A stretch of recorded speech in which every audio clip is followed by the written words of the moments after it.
Então, a gente vai dar abertura aqui para a mesa, mais ou menos 15 minutos, tá, de fala. Eu dou um toque quando chegar nesse momento, mas sei que não vai ser preciso. Então, a gente começa com o Olavo, depois a gente faz esse percurso aqui, essa trilha. Olavo, Débora, Sarita.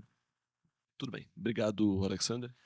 Então, bom dia, gente. Eu estou aqui no chapéu Enfim, eu sou professor da FRJ, mas eu estou, no fundo, no chapéu de coordenador da Rede Brasileira de Reprodutibilidade. Eu acho que eu vou falar um pouquinho mais adiante o que isso é. Mas, em primeiro lugar, assim, é um prazer estar aqui. Eu estou muito acostumado a falar para públicos acadêmicos aí e tal. Enfim, o que eu faço é meio que ativismo de ciência aberta dentro da academia. Mas eu diria que faz um bom tempo, acho que o mundo acadêmico deixou de ser vanguarda em termos de conhecimento livre, assim, acho que a partir do final do século passado, assim, então acho que a vanguarda do open source, open knowledge, open seja o que for aqui e tal, está em outro lugar. Acho que a academia é bastante conservadora nesse sentido. Então, assim, é um prazer estar trocando ideia com outras pessoas. Dito isso, que eu entendo o ambiente acadêmico, então eu vou acabar falando um pouquinho mais disso. Primeiro, o que eu quero dizer com ciência aberta aqui e tal, enfim, não é uma coisa única, a ciência aberta, assim, às vezes as pessoas têm essa ideia de ser uma coisa utópica muito diferente do que a gente tem. Não é o caso. Primeiro, ciência aberta é um guarda-chuva heterogêneo de coisas que vai envolver acesso aberto a artigos, acesso a dados, a código, compartilhamento de materiais de pesquisa, revisões por pares abertas. Você tem vários domínios dentro da ciência aberta. E mais do que isso, a ciência aberta não é uma coisa bonita, utópica no horizonte. Todas essas coisas existem num contínuo de menos aberto para o mais aberto. Assim, então. E acho que assim, qualquer pessoa que esteja dentro do ambiente de pesquisa tem como tornar a sua pesquisa um pouco mais aberta e transparente. E a gente deve estimular passos graduais nessa direção. A gente não quer colocar, enfim, ninguém está querendo reinventar a roda, mas o que a gente já faz pode ser feito quase sempre de uma maneira um pouquinho mais transparente. E acho que isso tem muitas vantagens. Acho que uma ciência aberta é mais acessível, ela é acessível a mais pessoas, então ela é mais inclusiva, ela possibilita a participação de outros atores, ela é mais eficiente, porque você vai poder construir em cima do que já foi feito, então você vai poder reutilizar dados e chegar a determinadas coisas mais rápido, e ela tende a ser mais confiável. Claro que a abertura por si só não garante a confiabilidade, mas você tem pelo menos transparência, você pode avaliar a confiabilidade das coisas melhor se você tem um acesso completo a métodos, a dados, etc. E a soma de tudo isso, eu argumentaria, vai causar uma ciência de maior impacto social, ou vai ser uma ciência mais confiável, mais utilizável, mais acessível. A soma disso torna a ciência, eu diria, simplificando, melhor.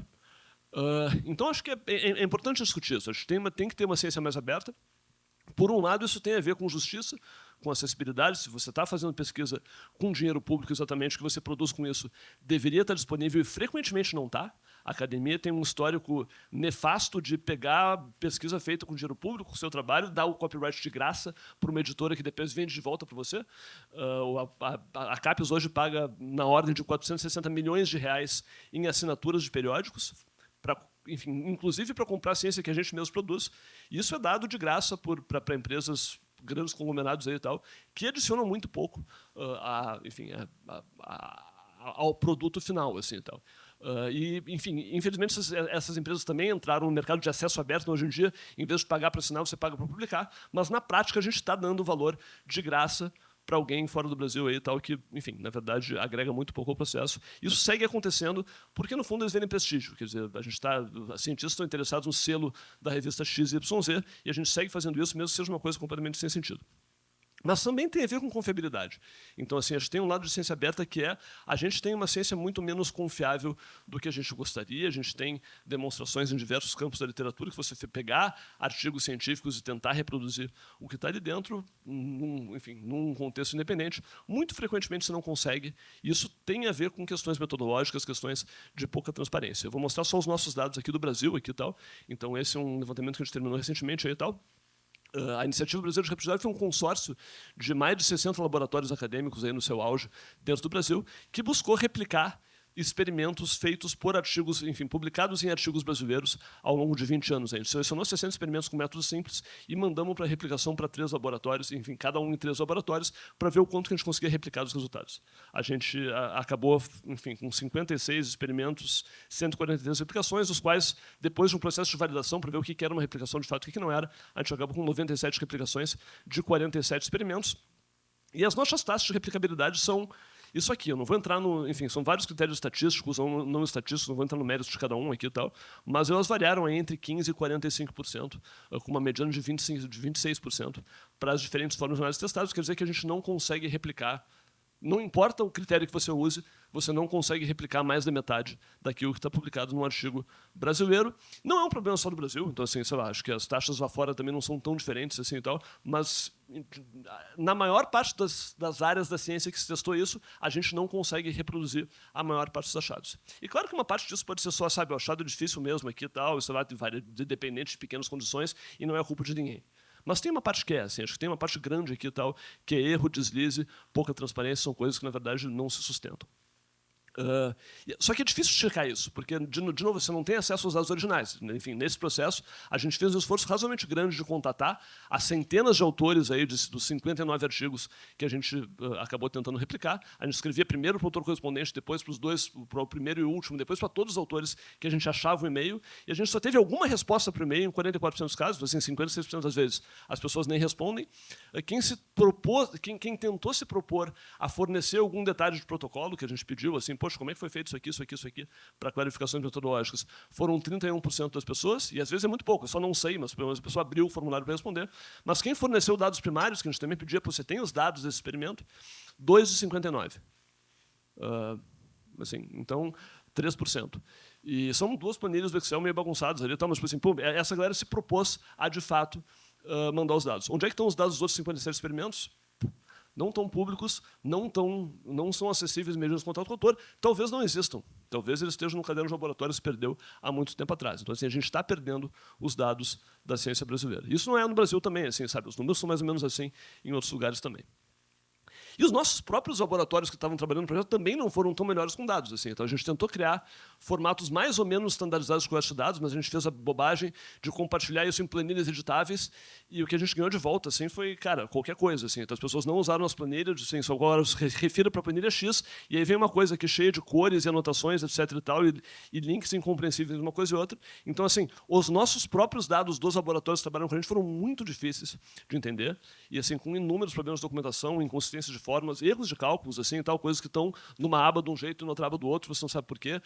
Enfim, labels trocados entre grupos experimentais. E esse a gente tem, quer dizer, esses dados a gente tem, porque era do nosso projeto, mas assim, auditar isso, assim, dá a ideia que, cara, assim, tem muita coisa que é erro bobo dentro da ciência. Isso passa porque, sei lá, ninguém compartilha os dados, o erro bobo fica preso no HD de alguém. E tem tanto erro bobo que, na verdade, mesmo 5 meses depois de a gente ter publicado um pré-print dos resultados, a gente segue encontrando erros de interpretação, de transcrição, de análise dos dados. A gente foi forçado a colocar um warning note no pré-print, tipo assim, cara, estamos checando aqui tudo, a gente está, na verdade, agora está vendo reuniões com todos os laboratórios para abrir as planilhas juntos e tentar entender, etc. e tal. Mas assim, as taxas de aplicação já mudaram. Foi que era 15 a 45, agora já estão, sei lá, 24 a 46. Isso tem uma mudança de análise aqui também, não é só isso, assim, mas sei lá, um pedaço é erro mesmo, assim, sabe? Tipo assim, os nossos resultados são errados, cara, porque, de novo, a comunicação de dados não é boa, é muito difícil entender a planilha de alguém que está trabalhando na academia, assim, e tal. E para tentar mudar esse panorama, assim, ter um pouquinho mais de transparência e abertura na ciência brasileira, a gente criou a Rede Brasileira de Reprodutibilidade, que é quem eu estou representando aqui hoje, que é um conjunto de organizações, enfim, grupos, instituições, periódicos, sociedades, indivíduos interessados em melhorar esse panorama. Aqui, tá? O AlcaBR é um dos nossos membros mais novos aqui, mas tem um montão de outros aqui.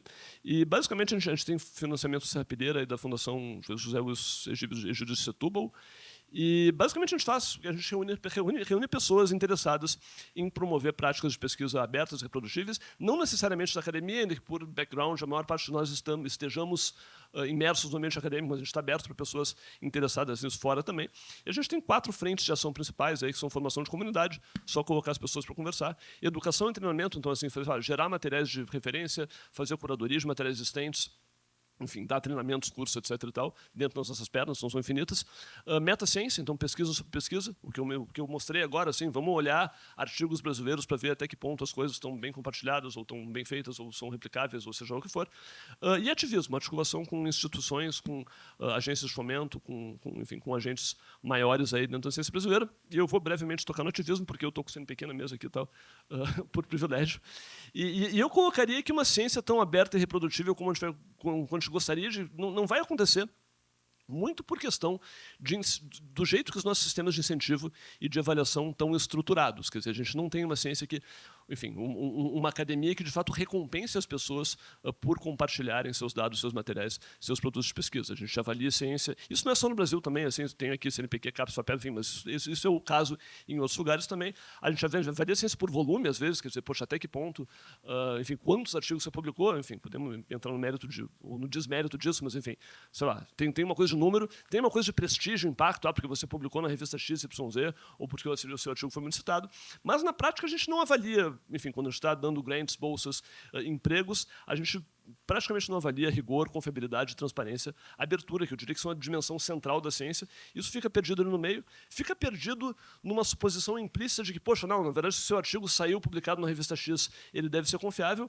mas, de novo, assim, cara, os levantamentos empíricos que a gente tem de tentar reproduzir artigos da revista X, Y, Z, seja qual for, isso não garante nada, assim, tal, sabe? A ideia de que a revisão por pares vai magicamente, enfim, de novo, revisão por pares é 2, 3 pessoas dando uma olhada no seu texto, no seu relato do que você fez e mais ou menos achando que está bem. Então, assim, é um sistema que, por definição, não pode dar muito certo, assim, como controle de qualidade explícito. E, enfim, isso não vai dar conta. A gente tem que conseguir avaliar, a gente tem que estimular que as pessoas sejam mais transparentes para possibilitar uma ciência mais auditável. E aí você esbarra na questão que a gente não tem nem o hábito, na verdade, nem o jeito de fazer isso. Então, assim, o esforço de construir uma ciência mais aberta e reprodutível acaba sendo meio invisível. Então, a Iniciativa Brasileira de Reprodutibilidade tem dezenas de arquivos descrevendo protocolos específicos ali tal, na Open Science Framework, ela tem dados no Dataverse, ela tem código disponível no GitHub, ela tem um preprint.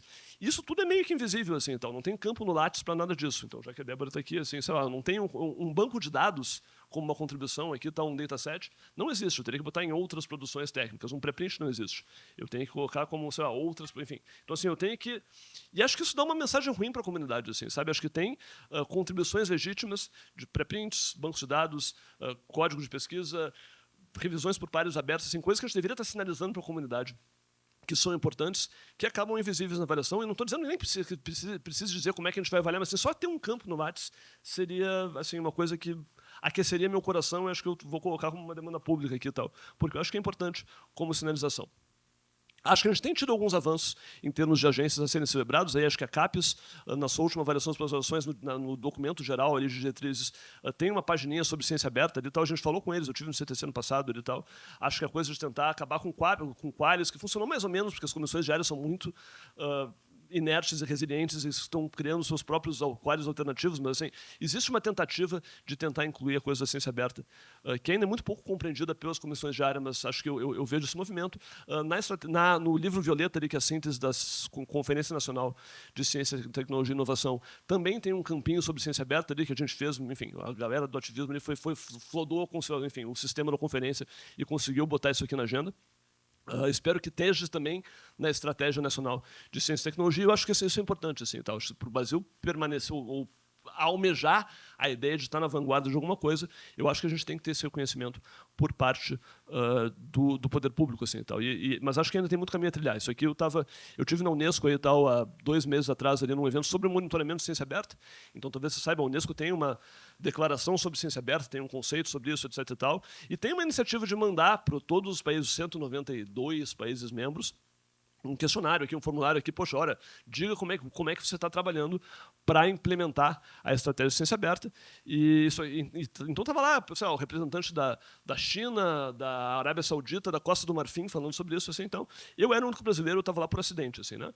Então, assim, se a gente pegar o questionário ali e tal, o Brasil é um branco no mapa, a gente não responde. Enfim, alguém circulou o questionário 2 semanas antes para a gente, mas assim, a gente não respondeu o questionário num prazo.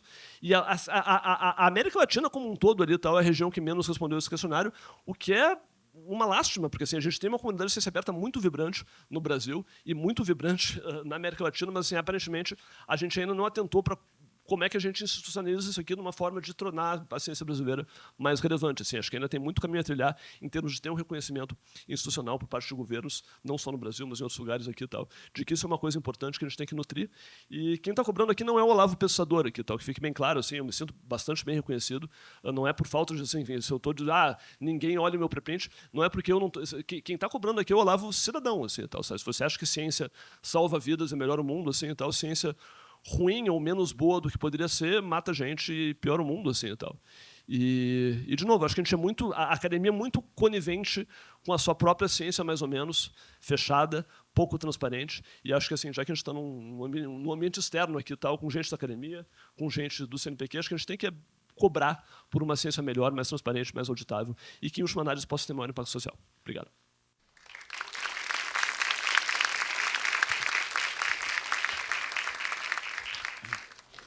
Obrigado, Olavo.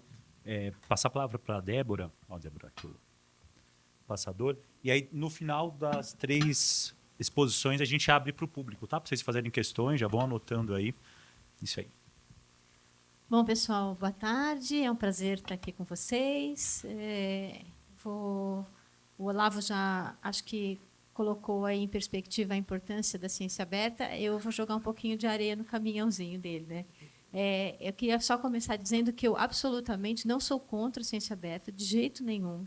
Acho que, de fato, é um movimento importante, mas tudo para que a gente avança, tanto do ponto de vista da comunidade quanto da sociedade, a gente tem que olhar para todos os lados. E aí isso tem a ver com a minha formação de pesquisadora acadêmica. Eu sou física nuclear, e quando a gente fala em física nuclear, as pessoas pensam em bomba e reatores. Só que a física nuclear não é isso. Quando a gente olha para o céu, tudo que a gente vê é o resultado de uma reação nuclear. Assim, quando eu falo para vocês que a maior quantidade de dejeitos radioativos vem dos hospitais e não das usinas ao redor do mundo, as pessoas ficam espantadas. Então, quando a gente olha para um assunto, eu entendo, como pesquisadora, que a gente tem que olhar para todas as facetas possíveis desse assunto. É o modo da gente avançar. Se a gente enxerga as deficiências, a gente vai trabalhar para melhorar essas deficiências. O fato da gente enxergar deficiências não quer dizer que a gente é contra um assunto. Então, eu quero contextualizar isso, porque já fui convidada para as palestras onde, inclusive, uma pessoa da rede de reprodutividade falou assim: mas vai chamar ela que é contra a ciência aberta? Não sou absolutamente contra, mas eu enxergo fragilidades que precisam ser discutidas para a gente avançar para algo mais consistente. Bom, está aí meu e-mail, fico à disposição para perguntas depois. E aí eu vou começar falando um pouquinho de dados. Hoje em dia, eu não preciso nem dizer isso, né? Mas quem detém os dados é quem detém o poder. Então, essa foto é de um museu, é um mural que tem no Museu de Olinda, entre lá Olinda e Recife, e eu diria que ela está um pouquinho desatualizada, né? E quando a gente fala em dados sobre a pesquisa, não dados de pesquisa, o maior repositório está lá dentro do CNPq. Então, a gente tem que divulgar da melhor forma possível, inclusive porque esses dados são fonte de pesquisa, mas a gente também tem que proteger tanto os dados quanto os pesquisadores. E isso é uma coisa que a gente... Olha, sumiu um pedaço, não faz mal. Tinha mais algumas coisinhas escritas aí na minha transparência. Mas, para trabalhar pela transparência do financiamento público, lá na página do CNPq, desde que eu assumi essa posição, foram disponibilizados 5 painéis, tem mais outros 3 painéis que não são públicos, e tem mais um a caminho, que deve sair ainda esse ano, sobre a produção científica dos pesquisadores, né? Então, nesses dados, vocês vão encontrar tudo que foi financiado por instituição, por linha de ação, por unidade da federação desde 2005. Então, tudo que estava lá guardado está disponível de forma anônima, claro, né, que é uma das prerrogativas, né, uma das coisas que a gente tem que obedecer por conta da Lei Geral de Proteção de Dados, mas as pessoas têm acesso a isso e tem saído muito material em função do que a gente tem disponibilizado. E o Olavo começou a palestra dele falando uma coisa que é muito importante. Quando a gente fala em ciência aberta, a gente está falando de um guarda-chuva que tem várias... Como é que chama aqueles cabinhos de dentro lá do guarda-chuva? Várias hastes. Então, eu vou falar de algumas delas só. Claro, daria para discutir muitas coisas. E eu e o professor Galvão escrevemos um artigo que está lá na página do CNPq, que chama assim: Ciência Aberta, uma visão desapaixonada. E aí nós recebemos uma quantidade gigantesca de críticas e de pessoas rebatendo isso, no sentido assim, eles são contra, né? Acho que muitas dessas pessoas que escreveram os outros nem se deram o trabalho de ler o que a gente escreveu. Em nenhum momento a gente disse que era contra, a gente disse que há fragilidades. Mas o que eu vejo de positivo nessa profusão de artigos de reação é que isso chamou a atenção de várias pessoas da comunidade científica que não estavam nem sabendo desse assunto, né? Era um assunto que passava batido por eles. Então, eu acho que tudo tem seu lado positivo. Bom, eu não vou falar muito sobre o histórico da ciência aberta, né? Mas a gente está num momento em que o plano conhecido é o Coalition S, que, tanto quanto eu saiba, a última vez que eu sempre olho lá para isso, acho que ele ainda está em consulta pública, né? Então, é algo que está é uma onda europeia que está em construção. Então, as coisas estão sendo revistas, estão sendo melhoradas, mas ele tem algumas, como eu diria, alguns efeitos colaterais. Então, vou começar falando de algum deles, né? Então, quando a gente fala em revista de ciência aberta, o que tem acontecido, e aí o Olavo já mencionou um pouquinho, é que muitas das revistas passaram por esses acordos transformativos. Então, ao invés delas cobrarem pela leitura dos artigos, elas cobram o que a gente chama de APC, que é Author Processing Charges, dos pesquisadores, né? A CAPES tem feito um trabalho hercúleo para não tirar os pesquisadores aí da sua... não inibir que os pesquisadores brasileiros publiquem em revistas mais respeitadas, né? Mas quando a gente olha para o que aconteceu com essas grandes editoras, que são 5, a gente vê que elas rapidamente se adequaram ao discurso de ciência aberta e conseguiram ainda ter lucros maiores, né? Então, se vocês olharem nesse gráfico, esse que está em vermelhinho aí é a margem de lucro da Elsevier, o percentual de lucro da Elsevier. E em verde é da OpenAI, que é responsável pelo ChatGPT. A Elsevier lucra quase 2,5 vezes o que lucra a OpenAI. Então, tem alguma coisa também muito errada no processo de como essas coisas estão sendo levadas em conta, né? Eu fui, por curiosidade, pegar o percentual de lucro da Petrobras. Então, a gente pode ver que a Elsevier lucra mais do que as grandes petroleiras do mundo, as editoras de revista científica.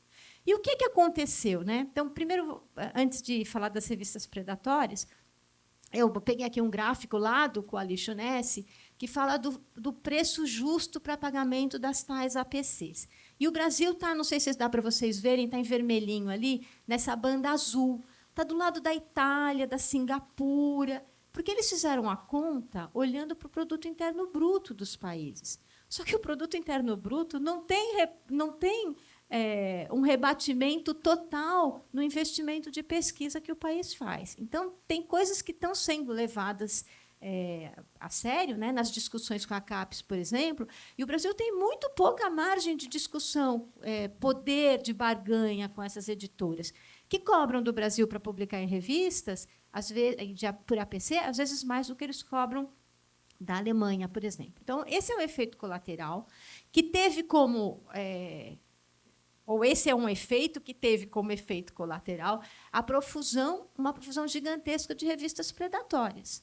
E essas revistas, elas também cobram APCs, mas cobram um pouquinho, né? E elas ainda usam uma artimanha que eu acho que é muito nefasta. Elas convidam pessoas assim dos 40 anos que estão querendo ter a sua carreira consolidada para serem editores especiais. E esses editores, eles se sentem importantes e eles convidam outras pessoas que acabam publicando nessas revistas. E isso gera essa máquina que ele mencionou, que tem que ser revista, e a gente está tentando rever, que é essa máquina de que o cara que publica e que é citado, e da importância de quanto ele publicou, né, de quantos artigos foram publicados, e assim por diante. Então, esse é um assunto que não é simples, não é fácil de resolver, mas que, sem dúvida, tem que ser debatido. Sem mencionar as bizarrices, né? Eu gosto de mostrar isso, porque eu recebo assim, uma quantidade gigantesca de convites por semana. Gigantesca mesmo, vocês não conseguem olhar. São 50 num dia, né? Convites para publicar em revistas predatórias ou para ser special editor. E aí eu tenho um artigo que é mais ou menos conhecido, que é Nasce uma estrela de nêutrons, né? A estrela de nêutrons é um dos remanescentes estelares de estrelas. E aí eu tenho sido convidada para congressos de obstetrícia. Então, esse... é um deles, né? Mas eles botam um robozinho para poder fazer esses convites e as pessoas estão recebendo isso em grande quantidade. Ok. E aí, para falar da importância da reprodutibilidade, né? Isso é absolutamente incontestável. Eu diria que, na minha área, eu não chegaria nesse número tão nefasto, né, que o Olavo apresentou, porque eu trabalho com números e com programas, e a gente escreve os próprios programas e, em geral, a gente dá o passo seguinte, reproduzindo o que alguém já fez. Então, essa reprodutibilidade ela é muito mais confiável quando você está nas ciências exatas, né? Porque, como o nome diz, é exata. Então, se você não fez a conta correta e chegou num resultado diferente, alguém errou.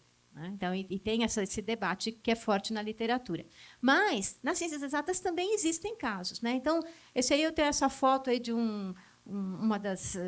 dos episódios lá do Ciência Suja, que eu não sei se vocês conhecem, mas eu recomendo fortemente.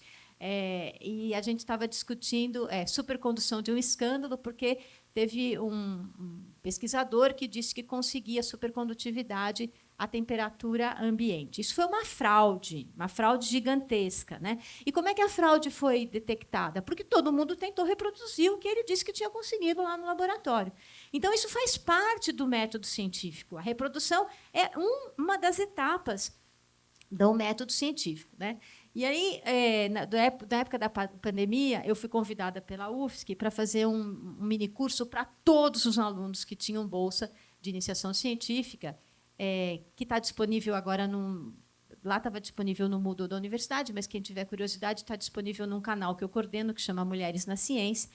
E uma das capítulos aí desse minicurso era justamente discutir erros, fraudes e ética na ciência. Né? Então, a gente tem que tomar muito cuidado, porque esses erros e essas fraudes eles acabam sendo amplificados por essas revistas predatórias, que cobram pouco, fazem uma revisão por pares mais ou menos, e pelas tais Scam Conferences, que também estão na moda. Né? Tem muita gente sendo convidada para participar de congressos internacionais que foram organizados por uma agência de eventos. Então, eles pegam um nome importante e colocam lá, e, para vocês terem ideia como é fácil cair nisso, o professor Galvão, presidente do CNPq, caiu num golpe desses. Ele foi para os Estados Unidos para uma conferência, e, quando ele chegou lá, ele descobriu que era uma Scam Conference. Né? Então, esses assuntos todos aí não podem ser simplesmente desconsiderados, porque ele está no bojo aí do que a gente está falando. E como é que a gente sabe se um artigo é válido ou não? Né? Realmente é difícil de avaliar, mas tem tido uma quantidade de artigos que a gente chama retracted, retirados da literatura, gigantesca. Né? No último ano, essa quantidade cresceu, eu diria, exponencialmente com relação ao ano anterior.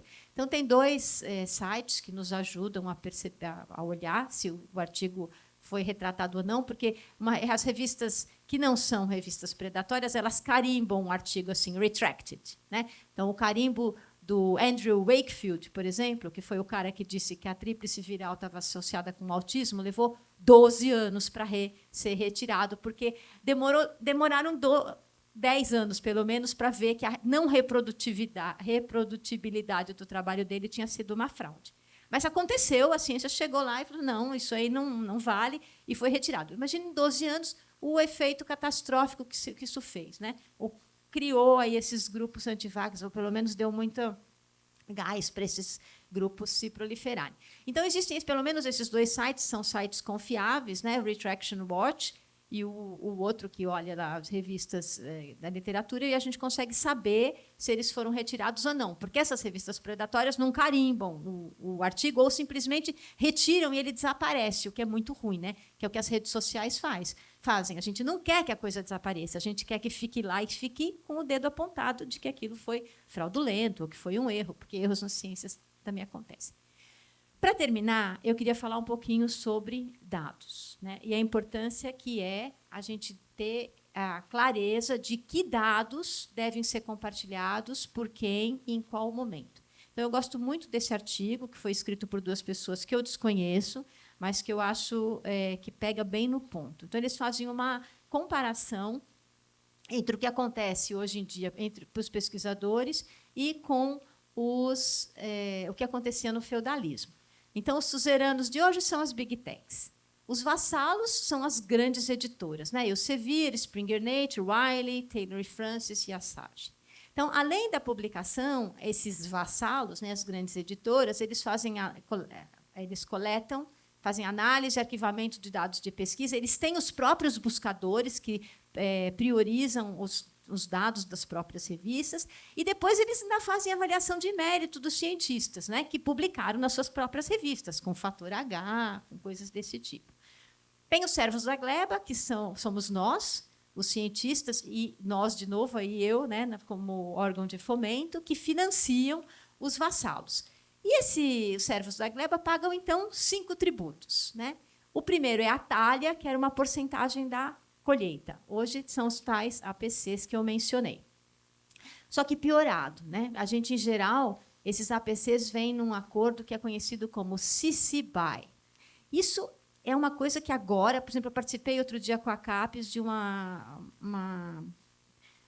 bate-papo aí com o pessoal da AAAS, que publica Science. Né?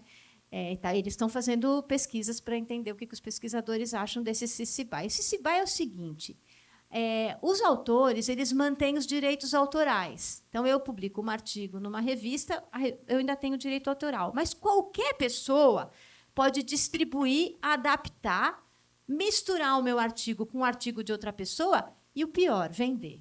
Certo? Então, a gente, quando aceita uma APC CC BY, é isso, está dando autorização para alguém usar aquilo que a gente publicou de formas talvez não tão ortodoxas quanto nós gostaríamos.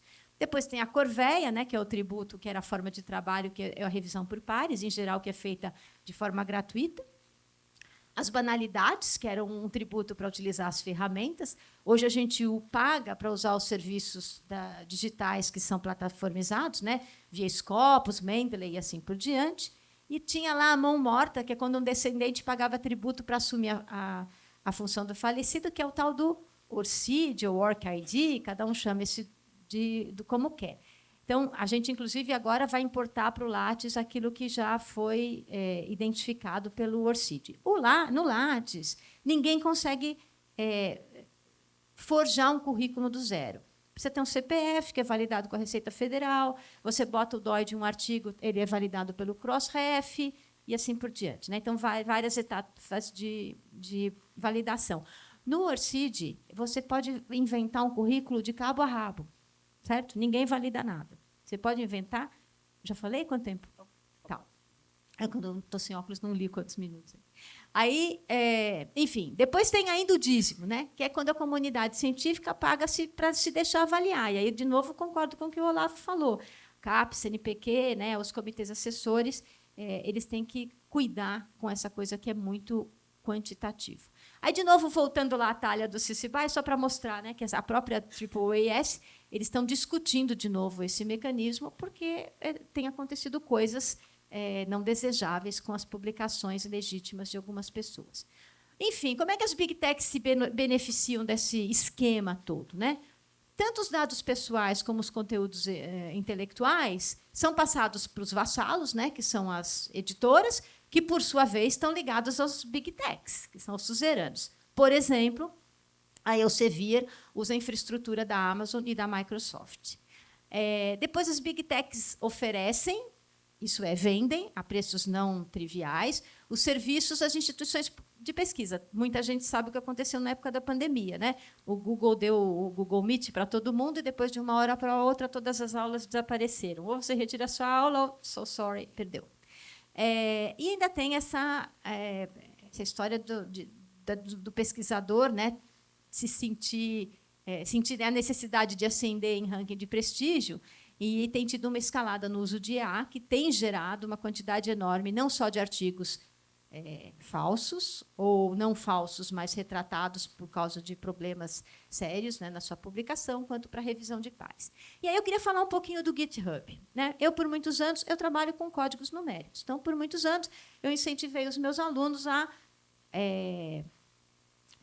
documentar os códigos para que outras pessoas pudessem usar, para que eu não precisasse ficar dando os dados. Né? A pessoa quer mudar a parametrização, ela pode pegar o código, fazer pequenas alterações e pode rodar o código de novo e ter seus próprios dados.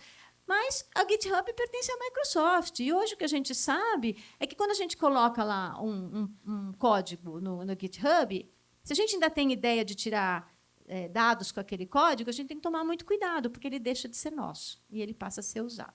Então, eu não quero entrar muito nesse detalhe aqui, mas a gente tem que lembrar que a gente está vivendo uma situação de colonialismo de dados, né? Então, os cidadãos hoje estão deixando de ser olhados como potenciais consumidores para serem olhados como potenciais súditos de dados. O que a gente gostaria para os nossos repositórios de dados? A gente gostaria de um sistema mais ou menos como esse que está ali, que é organizado pela Fiocruz. Então, tem advogados, as pessoas que colocam os dados são assessoradas para criar os seus próprios metadados, as pessoas que baixam os dados deixam a sua digital lá, elas dizem quem são, o que vão fazer, elas têm que citar. Então, a Fiocruz é um exemplo de como organizar um repositório de dados. Infelizmente, as universidades não estão estruturadas para isso, né? Não só as universidades, como os institutos de pesquisa brasileiros. E o que a gente quer? Não vieram os slides de ontem. Então, antes de eu falar isso, só uma coisinha, eu ia botar 2 slides aí de ontem que eu queria mostrar para vocês. Uma discussão que aconteceu ontem no CGIBR, que é o Comitê de Governança da Internet, sobre as nuvens, né? O que é uma nuvem privada, o que é uma nuvem soberana e o que é uma nuvem pública. E eu sinto dizer para vocês, não sei se vocês sabem o que é nuvem, né? Nuvem é um HD que não é seu. É isso que é nuvem, né? É um computador que está em algum outro lugar, pertence a uma outra pessoa. Então, o Brasil está trabalhando agora, justamente por causa do PBIA, que é o Plano Brasileiro de Inteligência Artificial, para ter nuvem soberana. A nuvem soberana, em princípio, teria que ter os programas que vão gerenciar, fazer a gestão dos dados de open source. Mas a gente não tem isso. A gente tem que comprar da Oracle, da Microsoft, e na hora que eles resolvem fazer um update, né? É como acontece com o seu celular. Na hora que alguém quer fazer a atualização do software, tem algum momento que eles dizem assim, o teu hardware está ruim, joga fora e compra outro, porque você não vai mais conseguir fazer essa atualização.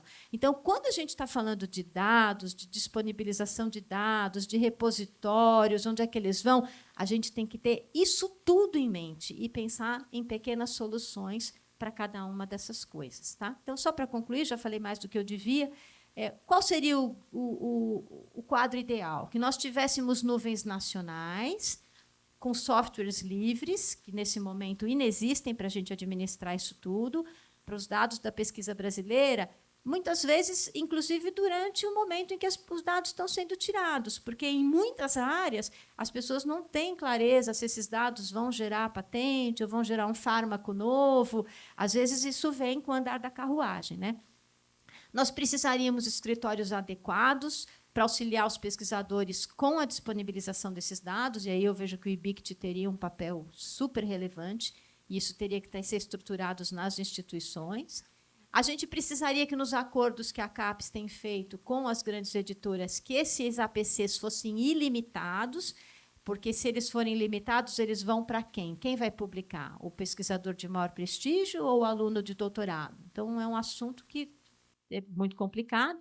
E, por fim, sem dúvida, para que isso tudo seja estruturado e que a gente avance com uma ciência aberta que nos interesse, né?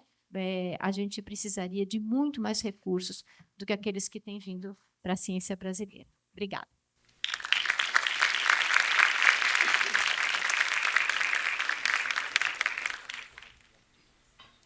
Bom, gente, boa tarde. Também agradeço aqui a oportunidade. Fico muito feliz que essa agenda esteja vindo para esse evento, né? Porque ciência é uma coisa muito séria para ser discutida só entre cientistas, né? Eu acho que é uma coisa que é importante para toda a sociedade, e a gente também não está falando de uma ciência só, né? Não é uma ciência universal, única, que a gente imagina que pudesse ser neutra, onde as questões sociais elas estão separadas daquilo que é produzido, no que o Pierre Bourdieu costumava dizer, o campo científico. Não existe um campo científico que não esteja profundamente conectado com outras dimensões da vida em sociedade. Então, a ciência também é uma construção social, então é muito importante que a gente esteja discutindo essas questões conjuntamente. Então, eu acho que foi comentado aqui, eu vou introduzir alguns elementos a essa discussão. Eu acho que tem alguns pontos que eu acho que vai ter um momento da gente discutir entre si, E aí a gente pode, talvez, mencionar um pouco algumas coisas que foram colocadas, né? Mas, como foi mencionado aqui, ciência aberta, a gente diz que é um movimento de movimentos, né? Ela começa com um movimento pelo acesso aberto às publicações científicas, né? Mas vai encontrando outros movimentos sociais que não surgem da ciência, né? A questão dos dados não é uma coisa que surge no campo da ciência, o campo da ciência vai encontrar o movimento pelos dados abertos, pelas infraestruturas abertas, pelo movimento software livre, enfim. Então, a ciência aberta ela vai encontrando outros movimentos e a própria movimento pela ciência aberta como um movimento é porque é um processo. A gente está vendo aí que é uma coisa que vem desde o final do século XX, anos 90, e não é à toa, historicamente, por que isso começa ali, né? E vai evoluindo e vai tendo ações e contra-reações, porque a gente é um espaço também de lutas. É um campo de lutas, um campo também de disputas de narrativas, eu acho que ficou muito claro aqui, né? De que ciência aberta nós estamos falando, né? E também um campo onde interesses vão se colocando, né? Nós estamos vivendo numa sociedade capitalista onde há interesses distintos e, obviamente, interesses que são postos em risco vão se reposicionar, né? E vão se reposicionar e vão disputar essas narrativas, né? Então, acho que a gente tem que entender os movimentos pela ciência aberta não é algo do campo estrito da ciência, é algo que envolve outros elementos muito mais amplos. Então, o que parecia, no final do século XX, uma contradição, onde a gente tinha a construção aí de uma base técnico-científica que permitiria a ampla circulação da informação, do conhecimento, da cultura. Não se falava tanto em dados, né? Mas essa datificação foi ficando cada vez mais evidente, e, portanto, se falava de um espaço de abertura, de abundância, de desintermediação, o peer-to-peer, né? De democratização, de socialização. Ao mesmo tempo, esse é um momento também que coincide com a valorização, o reconhecimento de que informação, conhecimento e inovação, depois dados, né, poder, é o novo petróleo, enfim, eles passam a ocupar também uma nova centralidade nas formas de acumulação de valor e também, como nós vamos ver, no centro das disputas pela construção democrática. Então, acho que a gente tem que entender que, por um lado, esse espaço, essa nova base possível, né, de ampla circulação da informação, do conhecimento, da cultura, vão se contrarrestar outros interesses que vão tentar criar o que a gente chama de uma escassez artificial, que a gente sabe que informação, conhecimento, quanto mais compartilhado, difundido, mais cresce, mais se amplia. É o contrário do bem material, que é o se eu tenho, se eu dou, eu perco aquilo. Conhecimento e informação, se a gente está conversando aqui, todos nós vamos sair com mais conhecimento, mais informação, né? Então, essa escassez, os monopólios que vão sendo, os processos de privatização que vão sendo aprofundados, né? A propriedade privada, é algo típico do capitalismo, mas ela vai avançando nesses bens imateriais, né? Vai fazendo parte dos regimes de negociação do comércio internacional, as leis de propriedade intelectual que avançam no acordo da Organização Mundial do Comércio, Trade Related Intellectual Property Rights. Então, são dimensões que vão reconhecendo que esses elementos têm uma nova centralidade. E, portanto, essa aparente contradição, né? Você tem esses novos meios, mas você tem uma privatização crescente, uma concentração, uma exploração também disso, do trabalho que está envolvido nisso, novas formas de controle, de vigilância, novas mediações. Então, todas essas plataformas, esses novos meios, o que parecia muito fácil, peer-to-peer, já vão se criando novos mediadores que vão ganhando, né, que vão se apropriando daquilo que parecia ser o novo comum, né? E aí vamos recuperar o que a Elinor Ostrom, né, uma ganhadora do Prêmio Nobel, que vai falar primeiro do governo dos comuns, e ela vai começar fazendo estudos empíricos importantes, controle minha hora, sobre como é que os comuns naturais, vamos dizer assim, né, foram sendo apropriados, ameaçados, e como era possível haver um governo dos comuns, né, na contracorrente da ideia dos anticomuns. Se dizia, olha, se deixar como bem comum, vai haver uma superexploração, né? Essa era a visão que se tinha de contra os bens comuns naturais.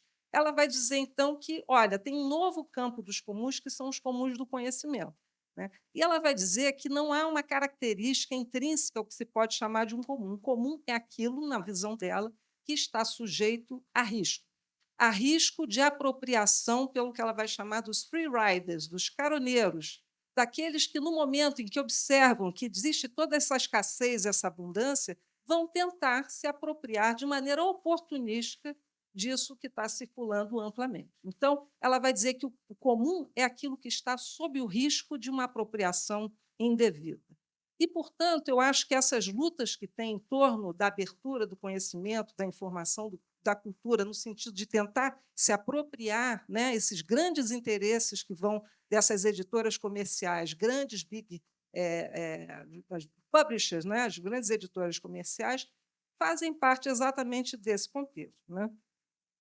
Então, a ciência aberta ela vai começar primeiro como uma agenda pelo acesso principalmente às publicações científicas, exatamente porque, na medida em que o conhecimento, a informação vai ganhando um caráter estratégico, né, nas grandes empresas, nas grandes indústrias, enfim, então o acesso à literatura científica vai ficando cada vez mais complicado, o preço das assinaturas científicas, e os primeiros a observar isso são os profissionais da informação, são os bibliotecários que dizem a gente não consegue mais assinar esses periódicos, eles estão sob o monopólio daquelas 5 grandes editoras e aquilo que, ao mesmo tempo, o que poderia ser muito mais barato, porque hoje você não precisa necessariamente do suporte do papel, você pode muito facilmente circular, fazer essa comunicação científica fluir, mas é exatamente nesse momento em que o preço das assinaturas vai se elevar,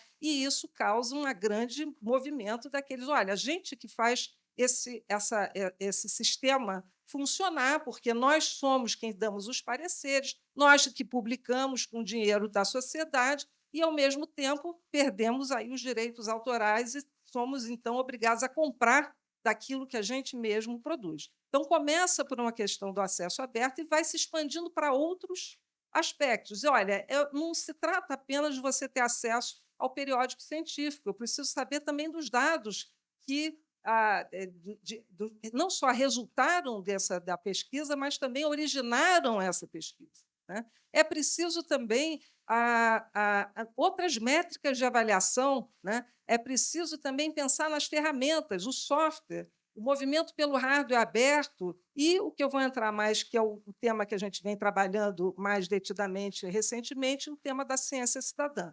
Mas, enfim, então, essas agendas elas vão se ampliando, do acesso aberto para publicações, multilinguismo, né, dos dados para as formas de acessibilidade, interoperabilidade, mas também outros princípios éticos de cuidado, etc., nas formas de acessar os protocolos para acessar esses dados, né? De métricas alternativas para outros critérios de avaliação, né? Enfim, toda essa questão da propriedade intelectual, aí tem uma discussão, essa discussão do CC BY tem um espectro amplo, né? Então, não é o CC BY, não é tem um espectro aí de CC BY, enfim, das licenças que vão sendo colocadas, né? Para além das ferramentas, um ponto importante, à medida em que os dados vão ganhando um protagonismo e novas formas de intermediação, é a plataformização. A plataformização, que eu acho que deve ser um tema aí que vocês vêm discutindo, ela vai avançando no campo da ciência. Essas editoras comerciais elas passam a ser editoras, grandes editoras comerciais, de produtoras e vendedoras de dados. Na verdade, o negócio principal começa a ser os dados que circulam em todo esse circuito da comunicação científica, né? E a ciência cidadã para dizer que a abertura da ciência é mais do que essa abertura muito importante, apenas entre as comunidades científicas, mas também envolve uma maior porosidade da relação da ciência com outros atores do conhecimento. E isso, quando a gente vê as chamadas fake news e as chamadas fake science, né, começa a acender um alerta de que, olha, tem alguma coisa errada aí, nós estamos perdendo espaço nesse diálogo. A ciência está se isolando, a ciência não está conseguindo se comunicar adequadamente, né, com os outros atores com os quais dos quais a ciência precisa, inclusive, que a sociedade é que, no final das contas, vai suportar toda a investigação científica, mas também perdendo terreno para o próprio uso da ciência. Aí vamos ver a questão dos movimentos antivacinos, negacionismos climáticos, etc., etc., né? Então, essa questão da porosidade vai se mostrar que não é apenas uma questão de eu levar mais ciência para a sociedade, mas, quem sabe, a ciência também saber escutar o que a sociedade tem a dizer, né? E aí, portanto, essa questão da ciência cidadã que a gente vou colocar um pouquinho mais adiante. Então, a ciência aberta e a ciência cidadã tem uma vertente pragmática, né, que é importante. Eu preciso, quanto mais eu circulo, eu consigo ter mais volume, né, e mais velocidade, porque, se eu não circulo, às vezes você tem grupos pesquisando exatamente a mesma coisa e não estão se comunicando, e em situações críticas, como, por exemplo, né, da pandemia, da Covid, né, era importante a gente ter volume e velocidade para poder fazer aquela resposta rápida, mas também a questão da porosidade do diálogo. Então, você tem uma ciência que precisa de volume, velocidade e rapidez, e você tem um outro tipo de significado da abertura, que é a ideia do diálogo, da escuta, né? Há uma vertente democrática que precisa do tempo, o tempo da construção coletiva, né? E aí, portanto, a gente pergunta para quê, né? Nós estamos falando de uma ciência. Existe apenas um interesse, uma ciência neutra que serve a todos, né? A ciência da bomba atômica, a ciência da Revolução Verde, é a mesma ciência que traz, de fato, benefícios sociais, ambientais, né? Nós estamos falando, existe essa ciência neutra que serve a tudo e a todos, ou também a ciência é percorrida por interesses, né? Interesses que vão apostar em determinadas trajetórias científicas, invisibilizando e inviabilizando outras trajetórias científicas. A gente sabe que, nesses momentos que você aposta e você investe, né, num determinado tipo de trajetória, de novo a Revolução Verde, toda aquela outras das energias alternativas, da agroecologia e tal, que já estavam lá. Isso não é nenhuma grande descoberta, apenas não houve uma decisão de investir naquilo, né? Então, para quê? De que ciência nós estamos falando? Quem é que se beneficia e quem é que também pode ser prejudicado por ela? O que conta, ou seja, como é que a gente vai avaliar, com que parâmetros, com que critérios, para poder, então, alocar os recursos, porque esses recursos é que vão definir aquelas trajetórias que vão ser ou não promovidas, né? Quem conta? Quem é que, no final das contas, vai ser apoiado ou não, né, para desenvolver suas pesquisas, e também quem é escutado ou escutada, quem é ouvida, né, nessa discussão das prioridades, né?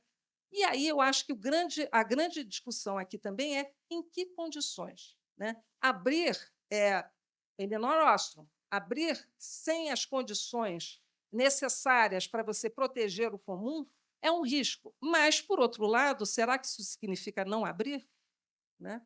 Ou significa que nós precisamos, que os cientistas vão ter que sair das suas caixinhas e ter um grande diálogo interdisciplinar com a sociedade? Precisamos falar de regulações. Nós precisamos proteger o comum. Nós precisamos fazer com que aquilo que é aberto permaneça aberto, né? Nós precisamos de políticas públicas que invistam, no caso, aí, nos periódicos científicos, que aí a gente tem um amplo espectro nesse ecossistema. Eu acho que a Débora mencionou que são as revistas que cobram a taxas de processamento de artigos, que vieram tentar capitalizar.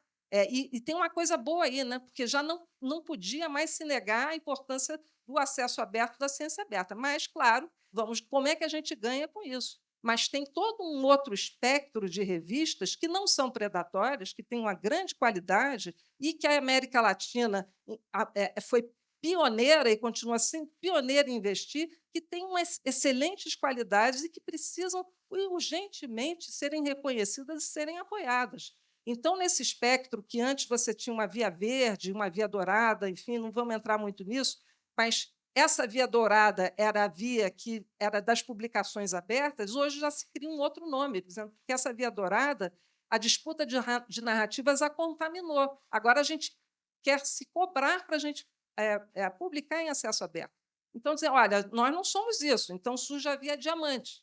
A via diamante é aquela que não cobra para você, nem para você acessar, nem para você publicar, mas precisa de sustentabilidade, né? Precisa de um, entre aspas, nome horrível, modelo de negócio, e o modelo de negócio aí é política pública.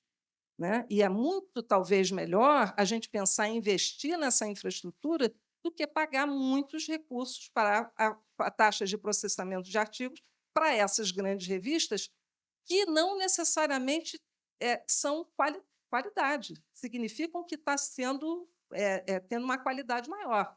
E isso é uma coisa que a gente tem que prestar atenção. Então, o que eu acho interessante é o seguinte, como Débora falou, Débora não está dizendo eu sou contra a ciência aberta, mas em que condições? Tá, mas então vamos discutir em que condições. Vamos sentar à mesa, né, e discutir qual é o papel, no caso da política pública, qual é o papel das instituições, da sociedade também que está ligada nisso, né?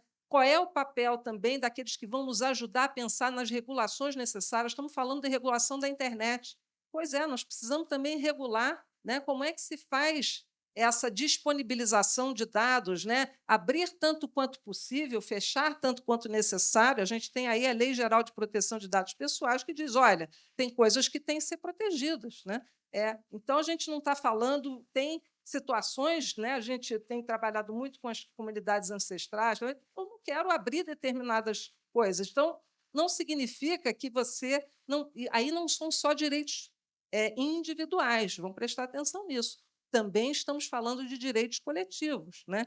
Então, acho que tem um conjunto aí de questões que demonstram a complexidade, mas que eu acho que a gente não deve abrir mão, né, de promover, defender e dar condições para que essa ciência se abra nesse amplo espectro de possibilidades e questões. Bom, não sei quantos minutos eu tenho. Acabou?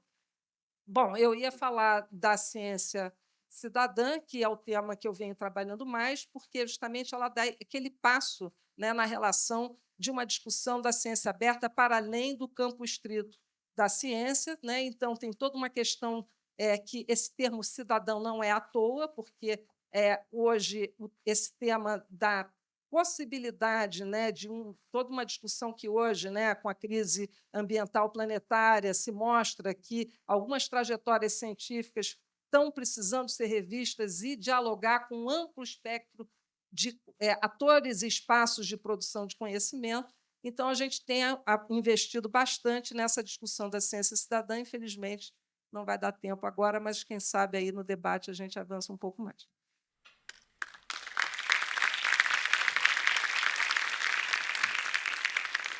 Obrigado, Sarita. Acho que, como você comentou agora, eu estava vendo, né, a plateia aqui, e a galera, o público estava, né, com os tipos, desde, né, você escutava uma frase, uma palavra, concordando, discordando. Então, eu imagino que vocês vão ter bastante perguntas aqui, mas a gente também fazer um pouco essa rodada entre os painelistas, né? Daí eu também parabenizo, acho que a organização aqui do CODA, porque às vezes a gente vai para mesas onde se não tem um diálogo de fato, né?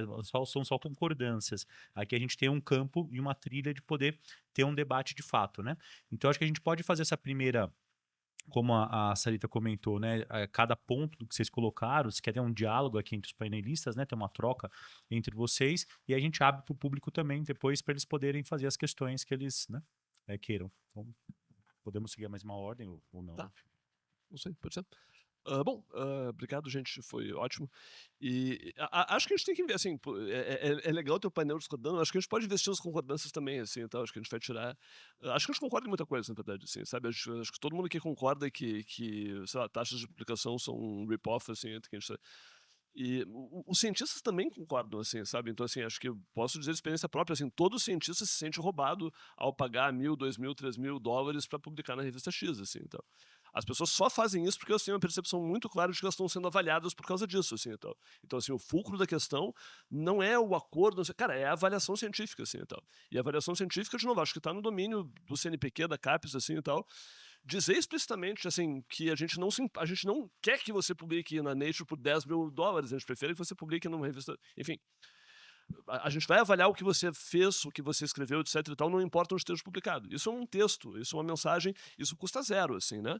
Então, assim, o CNPq já cobra, o que eu acho muito legal, assim, tal, sabe, que você selecione produção selecionada, pô, indique 4, 5 artigos aqui, tal, no meu pedido de grant, para isso aqui ser avaliado, diga explicitamente, cara, não importa onde isso aqui sair, pode ser na revista XYZ, pode ser numa revista nacional, pode ser num pré-print, enfim, o que entra não importa, assim, mas assim, não vamos avaliar você pelo lugar onde saiu. Diga aos pareceristas explicitamente, olha, não é para avaliar a pessoa por onde, enfim, sabe? Eu acho que o compromisso explícito por não estar avaliando você com base na revista XYZ é a primeira coisa que tem que ser feita para resolver esse problema, assim, então, porque no fundo é um mercado de prestígio, as pessoas sentem que é extremamente importante elas publicarem na revista X, e mesmo que não seja, a percepção da comunidade é essa. Então, assim, acho que falta a mensagem explícita de que, assim, sim, você pode publicar em qualquer lugar aqui e tal, e a gente vai ler isso e avaliar, não importa onde esteja e tal. E claro, isso também passa por fortalecer revistas nacionais, como a Sarita colocou, para você ter opções. Sobre as licenças também e tal, cara, eu queria dizer, acho que CC BY CC BY é tipo, é um avanço gigantesco que a gente tinha antes, assim, tal, tipo assim, de novo, o status quo antes disso era você passar o copyright, entregar para uma editora que ia se apropriar disso e usar isso comercialmente e vender de volta para você. Eu acho que esse é o cenário mais nefasto, eu acho que esse CC BY é tipo assim, um avanço gigantesco em relação a isso. Dito isso, assim, boas revistas e bons repositórios para print vão te dar opções também, assim, se a gente tem problema com o uso comercial dos dados, você pode optar por CC BY, INC, etc e tal. Então, assim, acho que talvez uma alfabetização de licença seja importante para a comunidade científica, mas assim, acho que existem opções de licenças abertas. Se a progressão comercial é o problema que incomoda, acho que existem opções. Mas, de novo, assim, o modelo original de acesso é o pior de todos. Você só entrega por uma empresa já começar a se apropriar imediatamente, assim, e tal. E talvez um último comentário, assim, e tal, assim, sei lá, acho que tem, enfim, além de tudo isso, tem uma questão filosófica, assim, então alguém vai usar seus dados.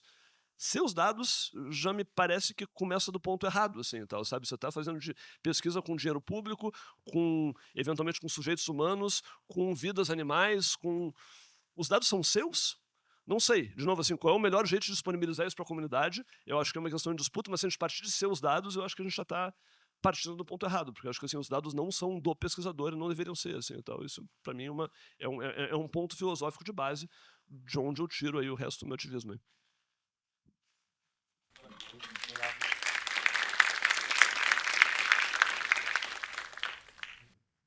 Vou tentar até escrever aqui umas coisas, né?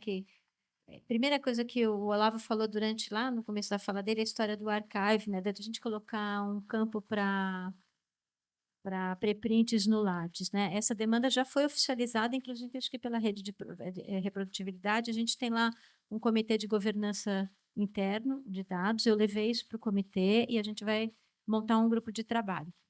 Quando a gente não tem que abrir campo novo no Lattes, que já existe o campo e a gente só tem que viabilizar alguma inserção, isso é uma coisa trivial. Quando a gente tem que abrir um campo novo, que tem que ser rebatido com outras coisas, é bem complicado. Então, também tem a parte da TI que está avaliando isso, para a gente saber o quão complicado ou simples vai ser isso. Por quê? Então, assim, se eu tenho um artigo no Archive, eu não quero dar um número de um artigo. Eu quero que o Lattes entre no Archive, da mesma forma que faz com o Crossref, e verifique que aquele artigo também, aquele arquivo preprint está mesmo lá, né? Então, essa é a sutileza entre o Lattes e o WordSeed, por exemplo. Então, a gente está estudando isso. Se não for viável nessa versão do Lattes, aí quando vier a próxima versão, que aí provavelmente já não vão estar no CNPq, isso vai ficar lá como dever de casa, né? Com relação à avaliação, de fato, o CNPq instituiu já a história da súmula, que vai vir no Lattes também. Então, nesse momento, para as bolsas PQ, o pesquisador ele teve que escrever a sua própria súmula. De novo, existe uma resistência interna da casa de não abrir um espaço aberto para o pesquisador escrever qualquer coisa, porque a gente não quer transformar o Lattes num artigo, como é que fala? Num currículo que não seja validado. Então, qual vai ser a ideia? Que para cada edital, então vamos supor que a pessoa vai concorrer para um edital de divulgação científica. Então, na divulgação científica, os papers talvez não sejam importantes participação nisso ou naquilo. Então, a pessoa vai poder identificar no Lattes o que está lá já validado e vai abrir um campo para ela escrever a participação dela naquilo. Então, isso está gestado. Então, vai entrar muito em breve, isso vai ficar disponibilizado para diminuir essa viés tão quantitativo dos comitês assessores na hora de fazer avaliação, e eu acho que o movimento da CAPES está indo na mesma direção. Com relação a uma coisa que a Sarita falou, que é super importante, de tentar viabilizar outras formas de publicação, a CAPES, o CNPq e a FAPESP assinaram um acordo no final do ano passado, né, para valorizar a Cielo. E uma das ideias que tem por trás é que a Cielo funcione como um guarda-chuva para as publicações das sociedades científicas, né? Então, eu fui presidente da Sociedade Brasileira de Física, o Brazilian Journal of Physics, ele é publicado pela Springer. Então, se a gente tiver guarida nisso, ele vai deixar de ser publicado pela Springer e pode entrar como um dos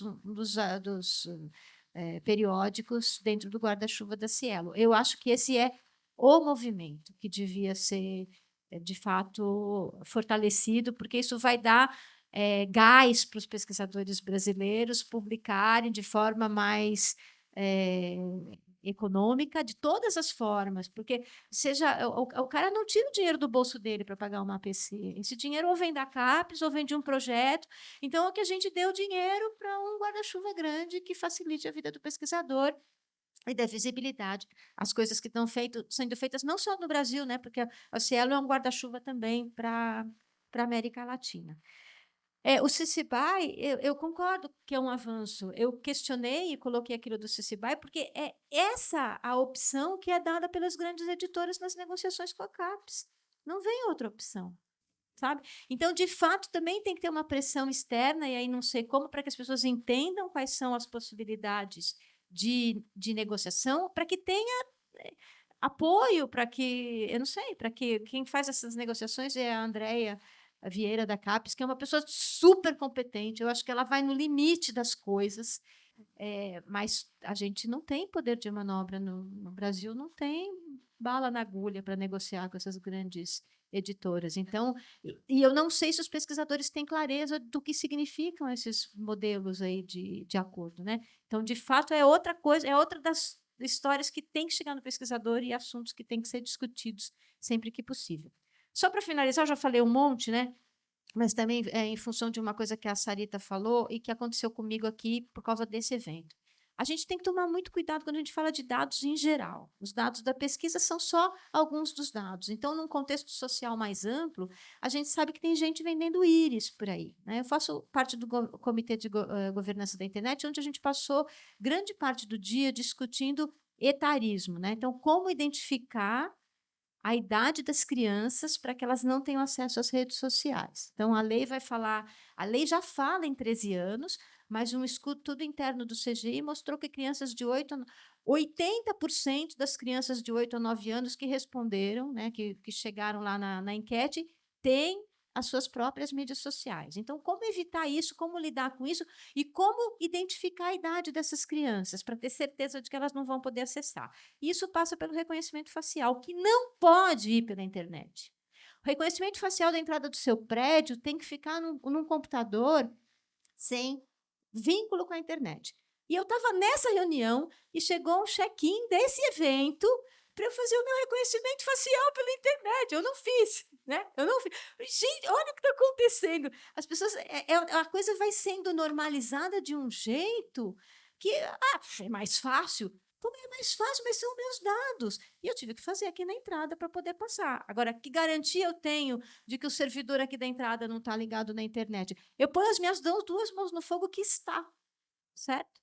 Isso não está correto. Aliás, isso não é legal do ponto de vista jurídico. Então, quando a gente fala de dados, os dados da pesquisa são uma parcela dos dados que vão circular por essa internet e vão ser passíveis de ser hackeados, de ser, né, roubados, blá, blá, blá. E aí é outro assunto, é outra conversa, mas que permeia também essa discussão. É isso, gente. Obrigada.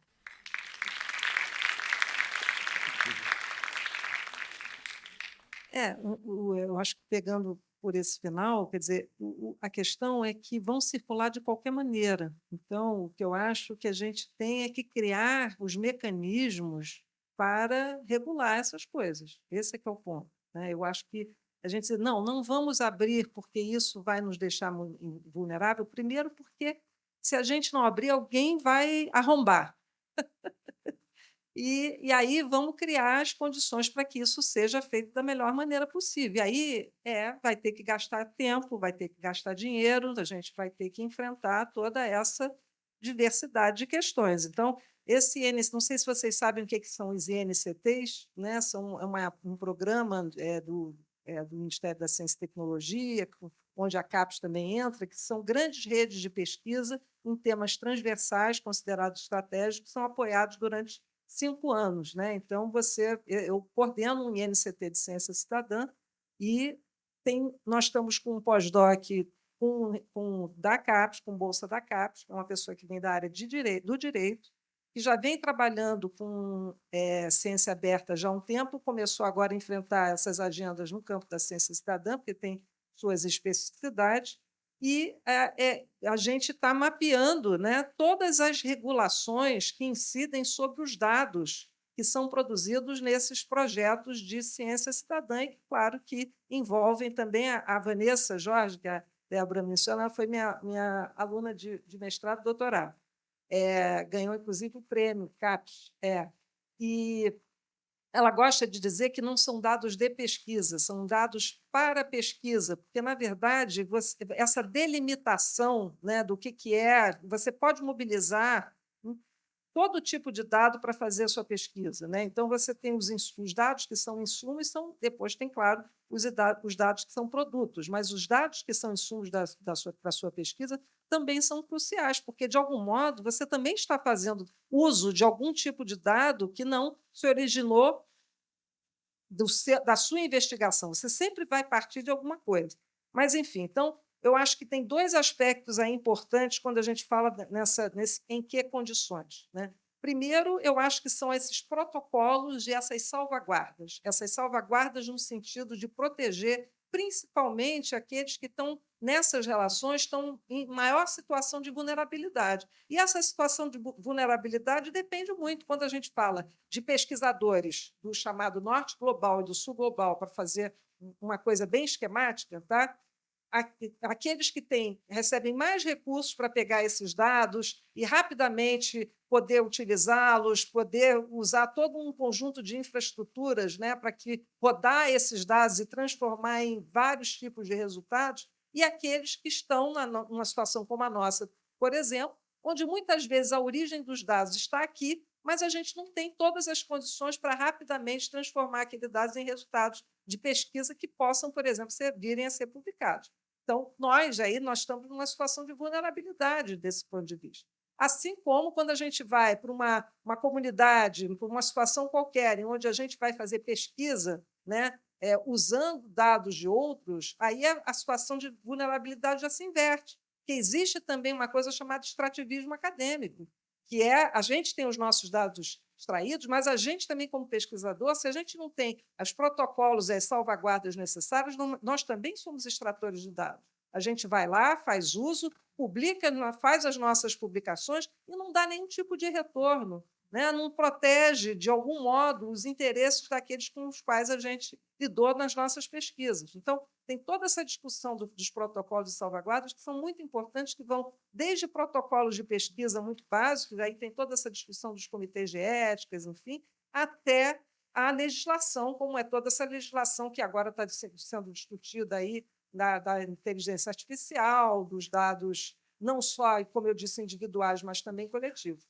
Um outro aspecto são das infraestruturas, né? Essas grandes plataformas, esses grandes mediadores, essas editoras comerciais também como sendo parte dessa infraestrutura, né? Que outros tipos de infraestrutura a gente deveria estar fortalecendo e não dando mais força para essas editoras que estão rapinando esses dados. Então, teve um determinado momento que uma série de cientistas aí do mundo resolveram boicotar o Elsevier. Então, nós não vamos mais avaliar artigos que nos meterem dessa editora.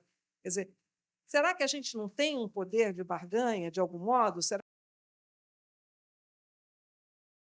simplesmente pagar, a gente não está fortalecendo esse ciclo vicioso? Né? E aí, por fim, quando a gente fala, o Olavo fala, bom, o CAPES e o CNPq deveriam estar fazendo alguma coisa. De fato, acho que estão, tem muita discussão. Agora, vamos pensar o seguinte: quem faz parte das instâncias de governança dessas instituições? Somos nós, pesquisadores. Nós estamos nos CTCs, nós estamos nos comitês de assessores, nós estamos ali fazendo essa máquina funcionar. Então, de algum modo, a gente também faz parte, né, desse conjunto de regras que estão sendo estabelecidas. Então, mas somos todos iguais? Ou o pesquisador que está começando o início de carreira e tem o poder de influência daquele que está mais bem estabelecido, que vai ter assento nos comitês assessores, nos CTCs, ou as áreas de conhecimento, né? As ciências humanas e sociais têm o mesmo poder de influenciar, de disputar em relação a outras áreas do conhecimento. Então, tem muitos jogos de poder, né? Muitos jogos de interesse. Né? Então, que são eventualmente legítimos, porque estão lá, mas eles têm que ser clarificados e tem que ter um entendimento que também existe ali um debate político.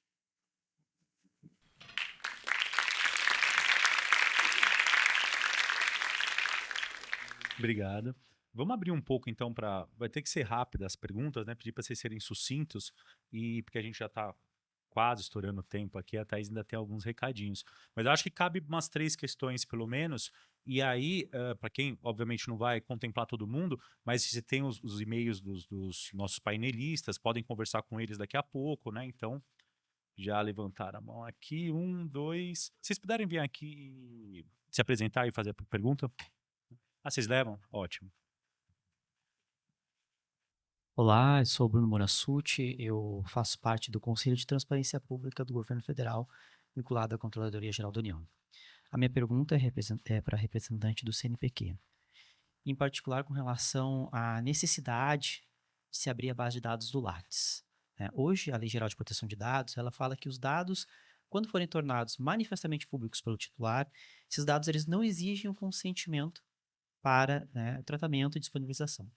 Mas essa é a resposta que hoje o CNPq disponibiliza. Né? Eu queria entender por que o CNPq se mantém nessa posição. Né? Isso é um adendo. Por que essa base de dados é tão importante para a análise, né, de política pública de ciência no Brasil? 2 levantamentos que foram realizados recentemente utilizando dados demográficos na área do direito mostrou que o direito brasileiro, a academia jurídica brasileira, ela é branca, formado por homens, né, e extremamente elitista e nepotista. Né? Outra pesquisa realizada por uma associação de diplomatas mulheres, e que as bases de dados também de currículos foram fornecidas após um pedido de acesso à informação, constatou basicamente a mesma coisa. A nossa diplomacia é branca, homens, elitistas. Né? Qual é a dificuldade do CNPq permitir que a gente consiga abrir esses dados e estudar o perfil da academia brasileira? Né? É um receio da gente chegar à mesma conclusão?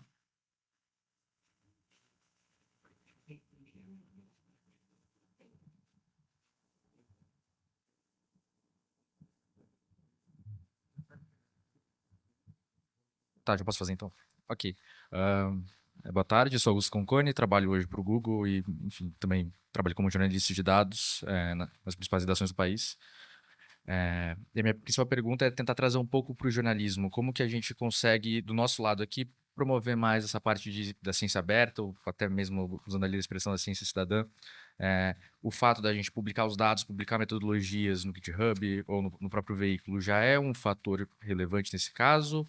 Ou a gente, usando plataformas como o Figshare para poder colocar ali essas bases de dados com código de DOI, seria uma outra forma? Então, quais seriam os acionáveis assim, que a gente poderia fazer no nosso dia a dia para promover e facilitar, promulgar ali a ciência de modo geral?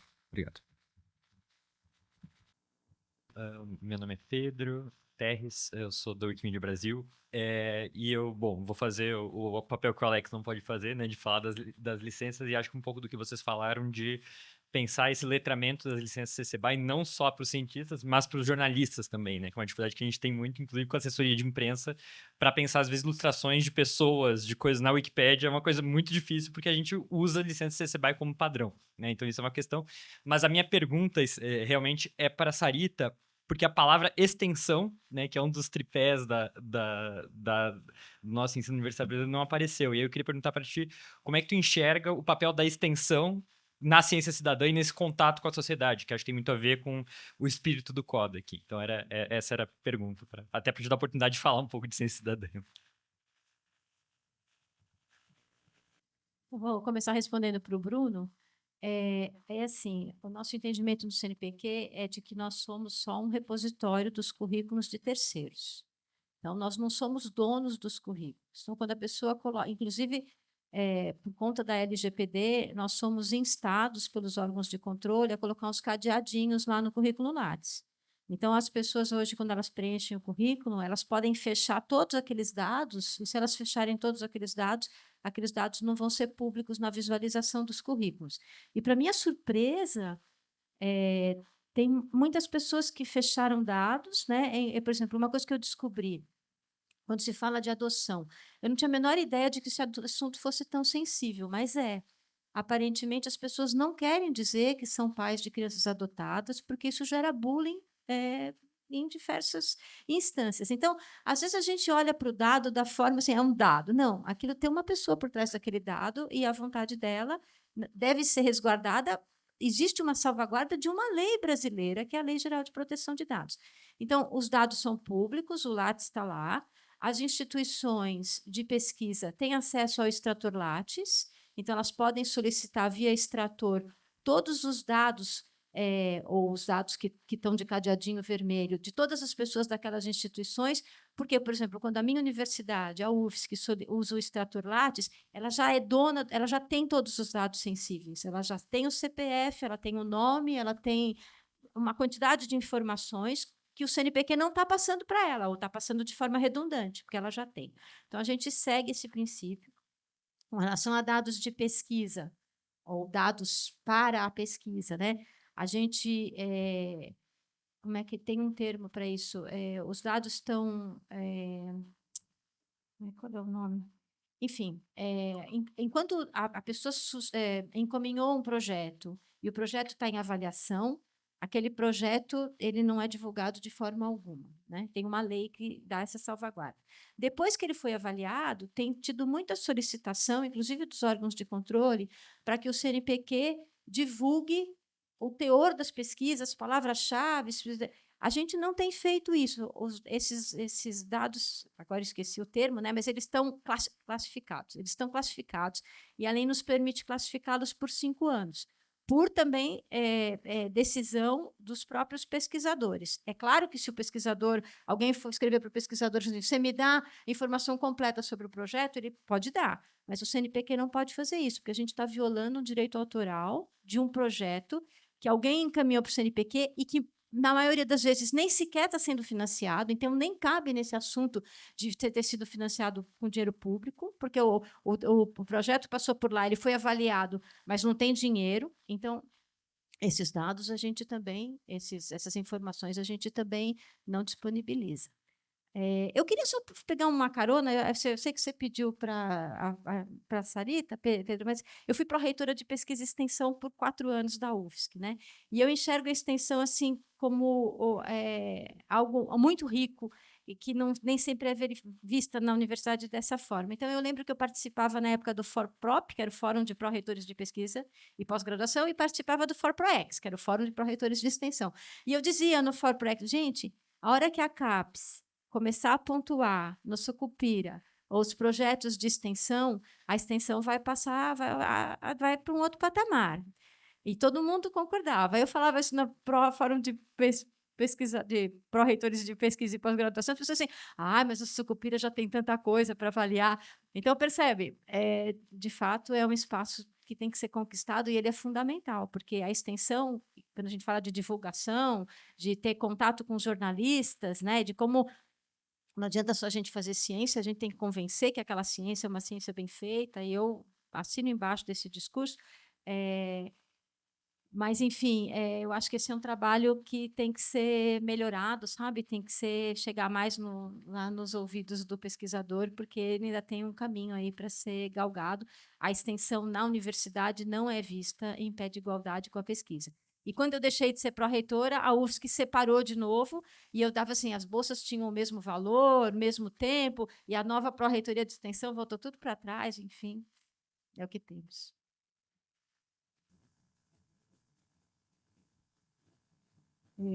Bom, então, esse assunto da extensão, né? Esse é um pedaço, né, da ciência cidadã. Tive uma aluna de mestrado, a Luana Rocha, que fez um trabalho exatamente como é que quem está do lado da pesquisa entende e pratica ciência cidadã. E aí ela observou que a maior parte de pesquisas de ciência cidadã registradas, enfim, vinha exatamente nas atividades de extensão, né, que era onde se permitia e aí, como disse a Débora, muito a partir de um interesse individual próprio, claro que tinha, né, dentro da estrutura da universidade. Agora, recentemente, já está começando a ver, inclusive, eu acho, não sei se em todas as universidades, mas pelo menos na UFRJ, é mandatório ter atividades, é lei, né?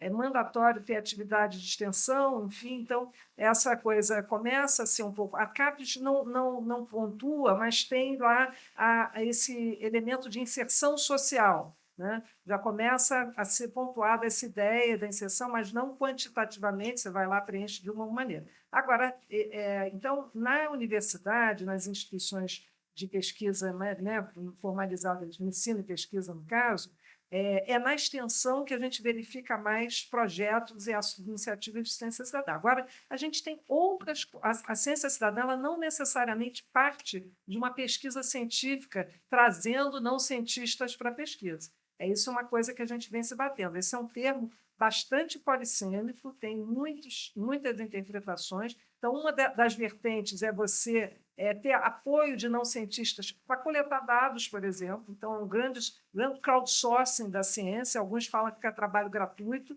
porque muitas vezes essas pessoas não têm sequer ideia de onde, que resultado, né? É uma nova Big Science, alguns vão dizer, né? Que a Big Science foi a característica da produção da bomba atômica. Os caras estavam lá, mas não necessariamente sabiam, afinal, para que aquilo ia ser usado. Mas não é só isso. De novo, vamos jogar fora a ciência cidadã, porque existe essa vertente da ciência cidadã, ou é ruim? Produzir volumes é importante, né? Há uma dispersão territorial de dados, principalmente nessas agendas socioambientais, enorme. Não há projeto de pesquisa que consiga resolver isso. Agora, não é só isso, né? Aí você tem que ter os protocolos. É preciso que haja uma transparência em relação para que usos, né, acesso aos resultados, reconhecimento da contribuição. E também existem muitos projetos que partem das comunidades, de grupos, né, de populações atingidas, que vão, eventualmente, buscar cientistas ou para validar, para certificar, porque aí se conecta a ciência cidadã com o ativismo de dados. Tem uma outra pesquisa de mestrado do Matheus Dantas que vai exatamente discutir essa questão do ativismo de dados e como é que a ciência cidadã é um dos instrumentos, né? Ou porque precisa da ajuda mesmo, porque você precisa ter aquele conhecimento local situado, né, que a gente chama da small science, daquele conhecimento ali de quem está na questão, no território e conhece bem, mas também quer poder se retroalimentar de alguns outros tipos de conhecimento mais formalizados, com outros tipos de treinamento. Então, a gente tem um espectro muito grande, a extensão é um ponto, mas não é só isso. Acho que sobrou para mim a pergunta do jornalismo de dados ali e tal. Eu confesso que eu nunca pensei muito nisso, assim, e tal. Isso era um tema de amanhã, na verdade, assim. Eu estou num desses workshops ali e tal, mas, assim, me pediram para fazer boas práticas de ciência aberta com a provocação de, como é que isso aqui se aplica ao jornalismo? E, tipo assim, eu confesso que, assim, apesar de vez em quando botar chapéu de jornalista, eu não tinha pensado com profundidade nisso, assim, e tal. Acho que é uma coisa que eu tenho me perguntado nos últimos dias e eu não tenho uma resposta pronta. Eu acho que você falou, assim, tal, de uma descrição mais sistemática de metodologia, compartilhamento de dados, de código, etc. e tal, obviamente faz parte, com a ressalva que, dependendo do tempo do jornalismo que você trabalha, pode ser muito difícil, porque, cara, assim, projeto científico você fica meses, anos, às vezes, assim, você tem mais tempo para pensar nessas coisas, dá trabalho. Então, assim, ciência aberta dá trabalho, enfim, compartilhar as coisas dá trabalho. Então, assim, não sei, enfim, em que tipo de projeto isso cabe, mas eu acho legal. Tem uma segunda coisa que talvez seja valorizar a ciência aberta feita na academia. Então, assim, sei lá, acho que às vezes os jornalistas têm uma dinâmica de cobrir as coisas quando elas saem numa revista muito, enfim, talvez cobrir pré-prints ou cobrir alguém que disponibiliza um monte de dados tem um lado que eu acho que valoriza a ciência aberta que é feita dentro da academia. E eu acho que tem um lado, mas esse é mais difícil para mim conceituar, assim, né? Que, assim, dados, no fim das contas, dados não são suficientes. Você pode usar dados como armas para, enfim, provar o que você já queria dizer desde o início e tal. Então, assim, você pode cherry pick dados aqui, ali, etc., analisar de um jeito enviesado, e, pô, enfim, eu tenho essa conclusão baseada em dados, mas é porque você escolheu os dados e escolheu a análise, né? Isso é uma coisa que a ciência acadêmica também tem esse problema, assim. Então, a gente tem pensado nisso, né? Então, assim, você pré-registra protocolo. Então, acho que as soluções passam por, sei lá, você pré-registrar protocolos de análise antes da coleta, assim, mas você tentar delinear método de uma forma aparentemente isenta antes de analisar e chegar nos resultados. Que é uma coisa que ganhou força na pesquisa clínica e em algumas outras, acho que hoje em dia na psicologia um pouquinho assim e tal, mas a ideia de como é que você controla o seu próprio viés, eu acho que é interessante, assim, você talvez, sabe, compartilhar o seu protocolo de investigação de alguma coisa antes de você, de fato, fazer e deixar isso registrado, etc e tal, eu acho uma coisa que também, acho que adiciona uma camada de transparência que é importante, é difícil, até, enfim, é difícil pra gente na academia, é difícil para um jornalista, assim e tal, mas assim, ter a ideia de que você tem que entrar num projeto controlando os seus próprios viés e que eventualmente a abertura é uma ajuda para isso, eu acho que é interessante também, mas nunca pensei a fundo assim, como é que você de fato operacionaliza isso dentro de um fluxo jornalístico que às vezes é mais rápido e mais, enfim, talvez seja mais difícil de, mas eu acho que são coisas a serem pensadas aí, enfim, acho que é um ponto legal. Bom, obrigado, gente.